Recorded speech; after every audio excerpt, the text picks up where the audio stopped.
Voting begins in Western Massachusetts tomorrow, allowing voters to cast their ballot ahead of the September 1st primary. While early voting happens every year, it's now another option for those hoping to avoid busy polls due to the COVID-19 pandemic.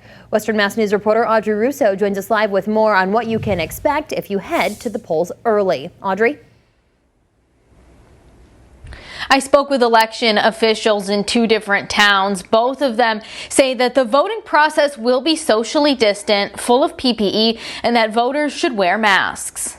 In-person early voting for the primaries will look like this, but with a few additions we've come to know during the COVID-19 pandemic. Gloves, hand sanitizer, sanitizing wipes. Massachusetts voters can cast their ballots beginning Saturday through August 28th at select polling locations in their communities. At Springfield City Hall, Election Commissioner Gladys Oyola tells Western Mass News people will have to enter from the back entrance and wear a mask. Ahead of Saturday, Oyola says she's asked all of her poll workers if they felt comfortable showing up. We didn't want to, just based on age, disqualify anyone from working for us, especially because those veteran poll workers tend to have institutional knowledge of the process. We do have plastic guards that will be up in front of the people working. Brenna Murphy-McGee is the registrar of voters in Holyoke. She says people can expect the same precautions during their early voting hours from 12 to 5 p.m. in City Hall.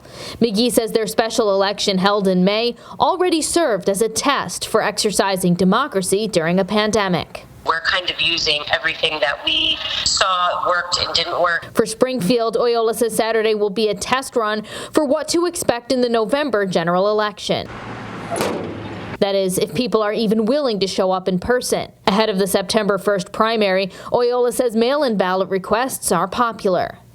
So far, we've had over 12,000 vote-by-mail requests for Springfield, and we're getting them daily. I would say we receive probably about 400 postcards a day. In Holyoke, McGee says about 5,000 people have requested mail-in ballots. She says between that option and the turnout expected for early voting in person, we already have far more voters than we even had in the last state primary. Again, Holyoke early voting is in their city hall from 12 to 5 tomorrow. In Springfield, it's at their city hall from noon to 8 p.m. And later on next week, they'll be opening another location in Springfield for this in-person early voting. That's going to be at the Greenleaf Community Center on Parker. Reporting live, Audrey Russo for Western Mass News.